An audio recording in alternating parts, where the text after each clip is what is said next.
The rain had not yet started, but the sky hung heavy, sulking over the estate like a tired old king guarding his final kingdom.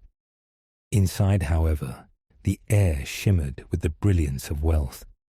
Chandeliers sparkled like frozen lightning, marble floors reflected every movement, and the faint aroma of imported jasmine lingered in the corridors. This was the Valerio estate, home to Lorenzo Valerio, a self-made millionaire whose arrogance grew at the same rate as his fortune. Lorenzo wasn't cruel, but he lived with a permanent smirk, the kind of man who believed the world was a chessboard, and he alone played all the pieces. Today, his amusement had found a new target. The new maid, a quiet young woman named Elara. She had been hired only 2 days prior, recommended by the housekeeping agency as hard-working, discreet, and exceptionally adaptive. Lorenzo didn't care about those things. What he cared about was entertainment.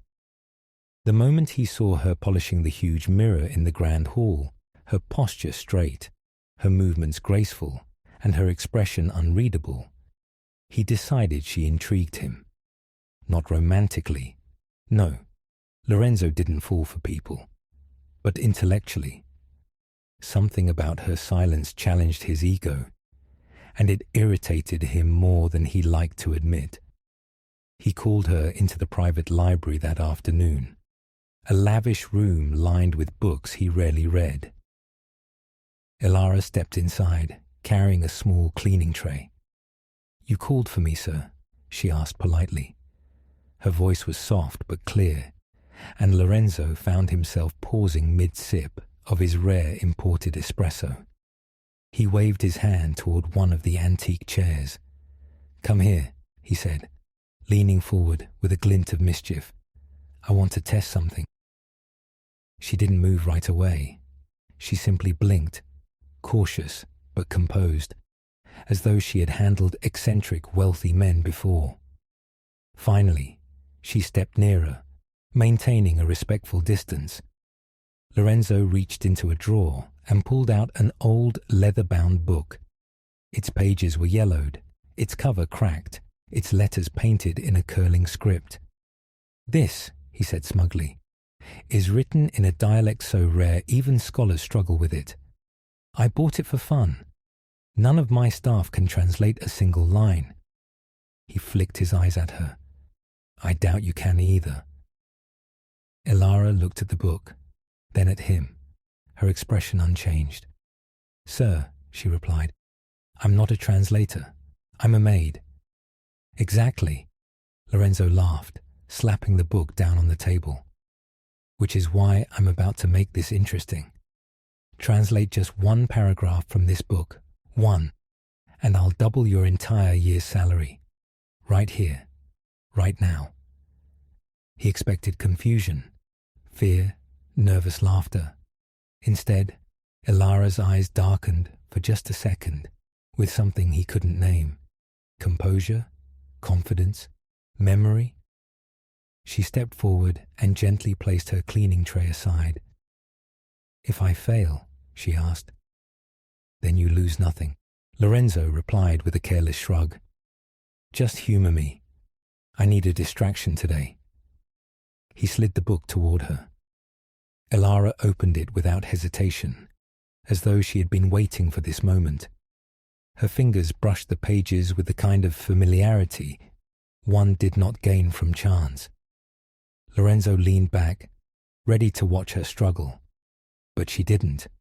Her eyes scanned the lines with a calm precision, her breathing steady. Then, to his absolute shock, she began to speak. The words rolled off her tongue smoothly, almost musically, as though she were reciting a poem she had memorized long ago. She translated the paragraph flawlessly. Lorenzo could tell not because he understood the dialect, but because the rhythm of her translation carried a certain mastery, a completion, a wholeness. It didn't sound like guessing. It sounded like ownership.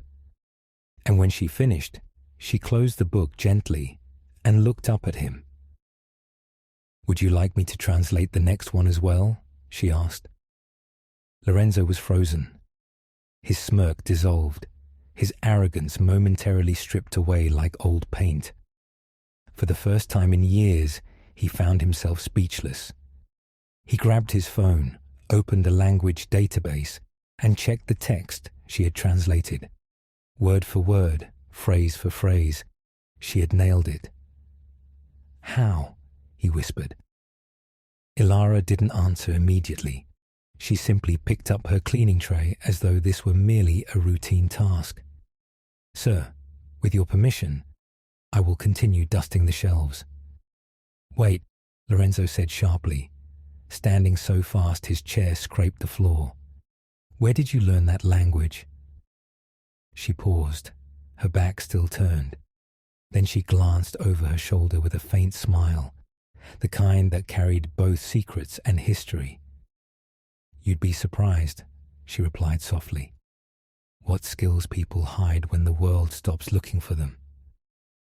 And then she left the library, leaving Lorenzo in stunned silence, the once smirking millionaire forced to grapple with the fact that the maid he underestimated had just shattered his ego with nothing more than knowledge.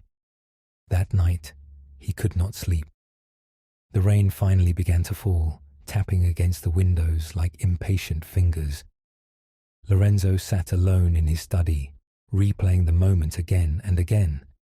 Who was she? Where did she come from? How many languages did she know? Why was someone that intelligent working as a maid? Something told him this mystery ran deeper than a simple translation, and he was determined to uncover it, even if it meant confronting truths he had long ignored about himself, about assumptions, about the people he dismissed. In the quiet darkness, a single realization echoed in his mind. Ilara was not ordinary, and her presence was about to change everything. The morning after the translation incident, Lorenzo marched into the grand hall with a restless energy he could neither name nor control.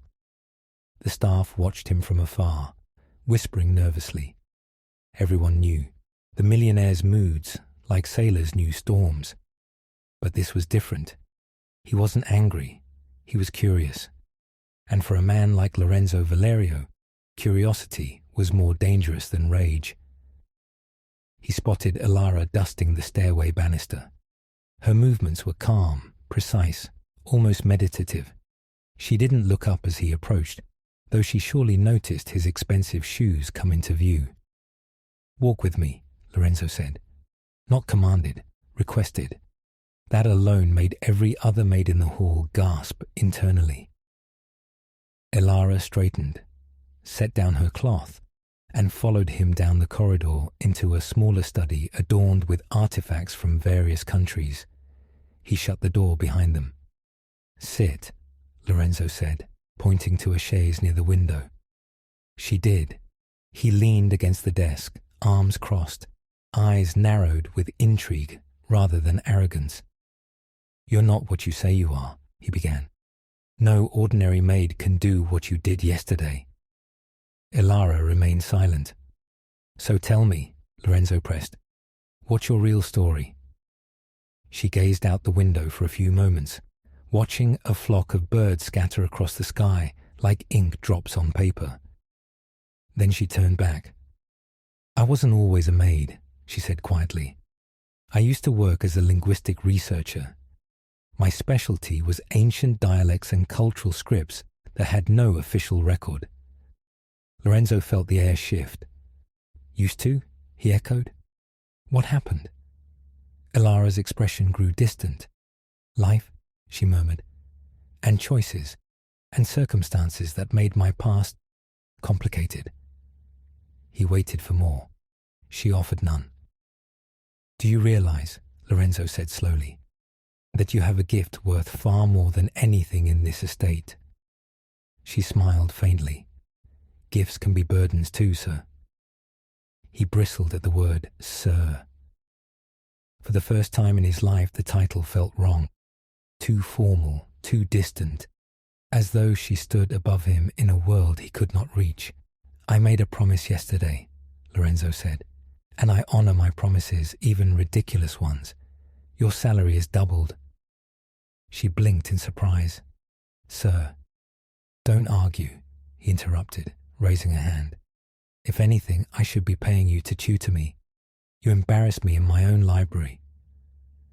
Ilara's laugh was soft, genuine, like wind through reeds. "That wasn't my intention."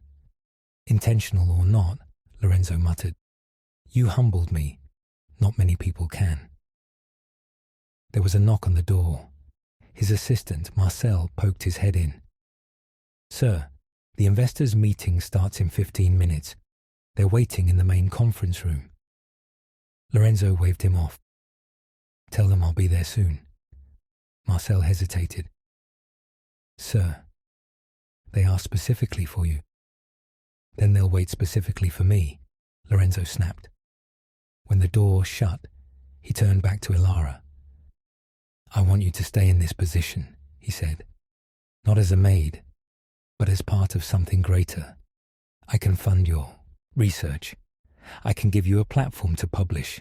I can—" "No," Ilara said gently. The refusal hit him like an unexpected gust. "Why not?" She folded her hands in her lap. "Because I did not come here to restart the life I left behind. I came here because—" She paused. "Because I needed peace, simplicity, and a chance to live without being chased by expectations." Lorenzo stared at her. The realization arrived slowly, like dawn creeping across a mountain range. She didn't want fame. She didn't want wealth. She wanted freedom. Something he, despite all his riches, had never tasted. "Ilara," he said quietly, "I underestimated you." "Many people do," she replied with a sad smile. "It doesn't offend me anymore."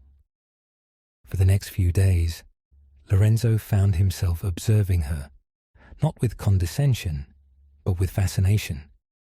The way she organized the library with a scholar's discipline, the way she handled fragile objects with almost sacred reverence, the way she spoke to staff with kindness and without hierarchy. She wasn't hiding brilliance, she was simply choosing where to place it. And that choice humbled him more than her translation ever had. One evening, as the estate bathed in golden sunset light, Lorenzo found Ilara reading in the corner of the library. Not the old dialect book, something newer, a simple novel. "Ilara," he said, his tone uncharacteristically hesitant. "Can I ask you something?" She closed her book gently. "Yes." "Why accept a maid's job? With your abilities, you could be anything." She thought for a long moment. "Because people value titles too much," she said. "Scholars are respected, maids are overlooked. But the truth is, every job holds dignity if the person performing it carries dignity within themselves. I wanted a life where I wasn't defined by the complexity of what I knew, but by the simplicity of how I lived." Lorenzo felt something shift inside him, something like admiration laced with envy. "You're extraordinary," he said softly. She shook her head. "No, I'm simply trying to be human." A silence settled between them, not heavy, but warm. A silence of understanding. A silence of two people from different worlds meeting at the midpoint of truth. "Ilara," Lorenzo said after a while, "you changed me." She looked startled. "Changed you, sir?" "Yes. You made me see how shallow I've been, how I measured worth with money and credentials, when real worth—" He looked directly into her eyes. "Real worth lives quietly, right under our noses." She lowered her gaze, her cheeks warming. "Thank you," she whispered. But Lorenzo wasn't finished. "I want to support you," he said firmly. "Not to drag you back to your old world, but to give you options. If you ever choose to return to linguistics, or to travel, or to teach, I will help you. Not as your employer, but as someone who finally understands the difference between wealth and value. Ilara's eyes softened. Then I promise, she murmured, if I ever decide to take that step, you will be the first to know. And in that moment, something unspoken passed between them. Not romance, not obligation, but respect. Deep mutual respect. A far richer currency than anything Lorenzo had ever owned. He left the library that night with a quiet smile, one not born of arrogance, but of awakening. And Ilara watched him go, knowing that sometimes the greatest translations were not of ancient languages, but of human hearts learning to speak truth for the first time. Thus began a new chapter, not just for Ilara, the maid with secrets, but for Lorenzo Valerio, the millionaire whose world shifted because someone dared to show him the power of humility wrapped in brilliance. And for the first time, both their lives felt that settled over the Valerio estate in the days following Lorenzo's transformation was delicate, like morning mist that could evaporate with a single harsh breeze. And that breeze arrived sooner than either of them anticipated. It was a Thursday afternoon when an unfamiliar black sedan rolled through the iron gates, its tinted windows hiding intentions, and its silent arrival unsettling the normally unflappable security staff. Inside the mansion, Ilara was polishing the antique vases in the east corridor when the head of security approached her. "Miss Ilara," he said in a tone that carried both caution and urgency, "someone is here asking for you." Her hand froze mid-polish. "For me?" "Yes," he confirmed. "A man. He says he knows you." A ripple of something, fear, memory, resignation, shuddered through her calm facade, though it left barely a trace on her expression. She followed the guard to the receiving hall, each step echoing with an inner weight she had kept buried since long before she ever stepped foot in the estate. Waiting there was a tall, stern man with silver-flecked hair and sharp eyes that seemed trained to read secrets. He wore a tailored coat and carried an air of authority that suggested a world far more disciplined than Lorenzo's mansion of luxury. When he saw Ilara, he exhaled heavily. "You disappeared," he said quietly. "No message, no trace, nothing." Ilara straightened, her voice steady, though something fragile trembled beneath it. "I left because I needed to breathe." "You abandoned a decade of work," the man countered. "Your entire team has been searching for you." "I didn't abandon them," she said softly. "I simply stepped away from a cage that kept reshaping itself." The man's jaw tightened. "The world needs minds like yours, Ilara. You can't just vanish and scrub floors in some millionaire's home." Before she could respond, Lorenzo entered the hall. He approached with concern etched across his features, something previously unimaginable for a man who once lived behind a smirk. "Is everything all right?" he asked, scanning Ilara's face for answers. The stranger turned to Lorenzo, his posture stiffening with formality. "You must be Mr. Valerio." "I am," Lorenzo replied. "And you are?" "Dr. Adrian Marchetti," the man said, "head of the Linguistic Archive Council and former mentor to Miss Ilara." Lorenzo raised an eyebrow. Mentorship, authority, a high-ranking intellectual institution. Suddenly, Ilara's brilliance seemed even more layered than he had realized. Lorenzo stepped protectively, not aggressively, closer to her. "Why are you here, Dr. Marchetti?" he asked. The man sighed, rubbing his temples as though the weight of years pressed on him. "I'm here because Ilara holds knowledge, research, and linguistic frameworks that are centuries ahead of our current scholars. We've been working on deciphering what may be the oldest surviving cross-cultural script in existence. Without her, the project has collapsed." Lorenzo glanced at Ilara, Her eyes shimmered with a deep ache, a conflict carved from years of pressure and expectation. "Elara," Lorenzo said gently, "you don't have to return if you don't want to." Adrian's tone sharpened. "You don't understand, Mr. Valerio. This isn't about desire. This is about responsibility." Elara closed her eyes for a moment, drawing in a slow breath. When she opened them, she looked between the two men, one representing her past, the other her present, and realized that the life she chose for peace was now colliding with the world she tried to escape. "I am not your property," she told Dr. Marchetti quietly, "and I owe the world nothing if it demands the price of my sanity." The doctor softened, his voice lowering. "We never intended to break you, Elara, but your mind, it is rare, irreplaceable." She looked away. Even diamonds crack under too much pressure. Lorenzo felt a pang in his chest, not jealousy, but empathy. He recognized the exhaustion in her voice because he carried his own version of it, hidden behind wealth and reputation. "Dr. Marchetti," Lorenzo said, "perhaps you should give her time to decide." "Time," the man echoed, half bitterly, half pleadingly, "is exactly what we don't have. The script she discovered is being auctioned in 7 days. If it falls into the wrong hands, it will disappear into private collections forever." Elara's breath hitched. "The Aurelian manuscript?" Adrian nodded gravely. She stepped back, the world seeming to tilt beneath her feet. The Aurelian manuscript wasn't just any artifact. It was the key to a language believed to be the root of multiple ancient civilizations. It was the pinnacle of her life's research, and it was slipping away.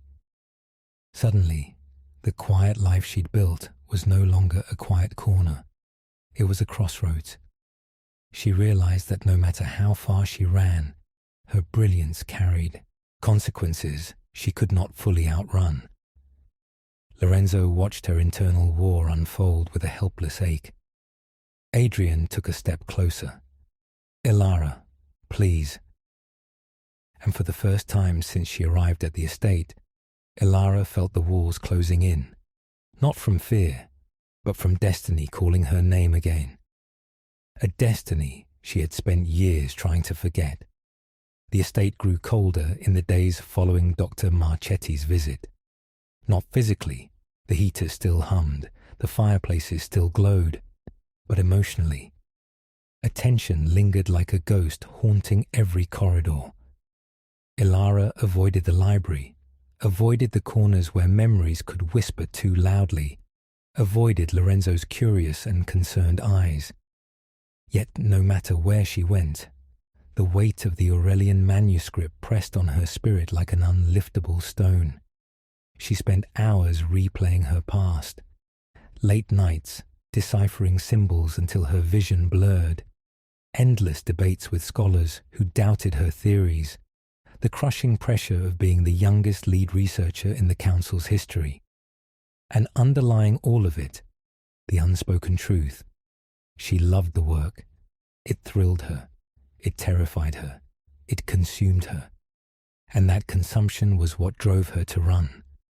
Meanwhile, Lorenzo wrestled with a conflict he never imagined feeling.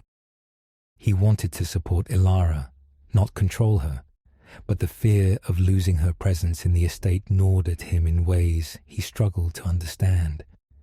Was it admiration, companionship, or simply the realization that she brought meaning to a life he had once filled with money and distractions? One evening, as the sun bled orange across the horizon, he found her sitting alone on the balcony overlooking the gardens. "Elara," he said gently. She didn't turn. "You're thinking about leaving." "I'm thinking about running," she corrected softly. "There's a difference." He walked closer, leaning on the railing beside her. "You're afraid." "I am," she admitted, "and that frightens me more." Lorenzo hesitated. If I could take that burden from you, I would. She shook her head. This burden is mine. The question is whether I choose it or hide from it. Sometimes hiding is survival, he said. Sometimes choosing is too. Ilara took a deep breath. Do you think greatness is worth the cost? Lorenzo looked out over the gardens, remembering his own rise to wealth, the sacrifices, the loneliness, the masks he learned to wear. Only if the cost doesn't destroy the person paying it. She finally looked at him, her eyes heavy. That's what I fear. A silence settled. Then Lorenzo made a decision. I'll buy the manuscript. She froze. What? The Aurelian script. I'll purchase it before the auction even begins. Her voice trembled. Lorenzo, you can't. I can. You shouldn't. But I will. She turned fully toward him, shaken. Why? His answer came without hesitation. Because you should have choices, Ilara. Not chains disguised as duty. Her breath faltered. For a moment she couldn't speak. You would spend millions. For me. No, Lorenzo said quietly. Not for you. For your freedom. Dr. Marchetti did not take the news well. When he returned 2 days later, his anger filled the study.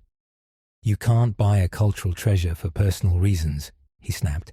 The council needs that manuscript.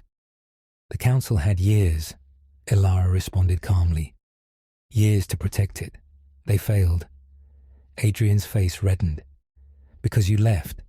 She flinched as if struck. Lorenzo stepped forward, voice cold.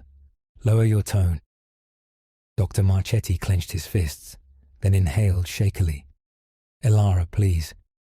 If you won't come back for us, come back for the research, for history, for the world. Ilara closed her eyes. She had run away from her old world, but the truth was unavoidable. She was part of something bigger, something that stretched beyond personal fear or peace. Lorenzo watched her carefully, bracing himself for the worst. When she opened her eyes again, determination gleamed within them, quiet, steady, unshakable. I will help, she said. Both men froze. But on my terms. No more suffocating schedules. No more expectations.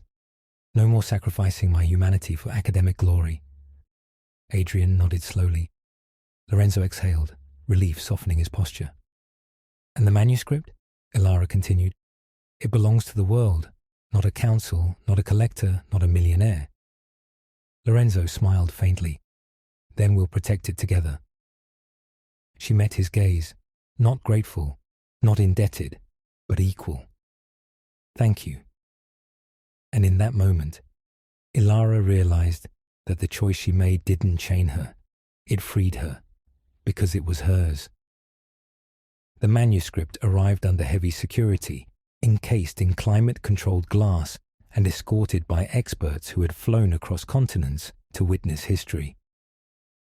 Lorenzo converted his private library into a controlled research room, not out of pride, but out of recognition that something extraordinary was about to unfold. Ilara stood before the case with trembling hands. She hadn't seen the Aurelian manuscript in over 3 years, yet she remembered every curve, every stroke, every pattern of the ancient text. Adrian stood behind her, half terrified, half awestruck. Are you ready? He asked. She inhaled deeply. I am. Lorenzo watched silently from the corner, understanding that this moment belonged to her and the world she had once abandoned. When the case finally opened, a hush fell over the room. The manuscript rested like a sleeping heart waiting to be awakened. Ilara touched the edge of the parchment with reverence. The language was like music etched in symbols, swirls, geometric sequences, recurring motifs that scholars had misinterpreted for decades. But Ilara saw something they didn't. Patterns hidden beneath patterns, meaning woven into silence, language designed as a bridge between civilizations. She pulled out a notebook and began working. Hours passed, then days, then a week. Lorenzo barely slept. Adrian barely breathed. And Ilara barely moved except to write, erase, rewrite, stare into space, as though speaking silently with ancient minds. Then, on the 8th night, she whispered, "I have it." Lorenzo shot to his feet. Adrian knocked books off the table in his rush. Ilara held up her notes, eyes shimmering with exhausted triumph. "It wasn't a language," she said. "It was a code, a philosophical map." "A map to what?" Lorenzo asked. She smiled weakly. "To unity." The manuscript, once thought to be a relic of a dead civilization, turned out to be a blueprint, an ancient attempt at creating a universal linguistic structure across diverse cultures, the earliest dream of global communication. Adrian felt tears sting his eyes. "Ilara, this will change everything. Diplomacy, anthropology, language itself." "Yes," she whispered, "and not because I returned to the council, but because I chose to use my gift without losing myself." News of the breakthrough spread like wildfire. Scholars flew from around the world. Journalists begged for interviews. Governments requested consultation. And through it all, Ilara remained grounded, protected by Lorenzo's quiet vigilance and Adrian's renewed respect. One day, while she was preparing to present her findings to the International Cultural Congress, Lorenzo approached her with a soft smile. "You know," he said, "when I first challenged you to translate a paragraph, I thought it would be a game." She laughed gently. "And now?" "Now," he said, "I realize that I didn't discover you. You discovered yourself. I just got a front row seat." She touched his hand lightly. "Thank you for standing beside me." "Always," Lorenzo replied. The Congress Hall erupted into applause as Ilara stepped onto the stage, the manuscript displayed behind her like a window into time. She began speaking, not as a runaway scholar, not as a maid, not as someone hiding from expectations, but as a woman who finally embraced her purpose on her own terms. Her voice carried conviction, humility, brilliance. And as the world listened, something became clear. This was only the beginning of a new era of understanding, the beginning of a woman reclaiming her legacy, the beginning of a story that started with a millionaire's arrogant challenge and blossomed into a revolution that reshaped human history. And as the audience rose to their feet, applauding until the hall trembled, Ilara smiled, not at the praise, but at the journey. She was no longer running. She was rising.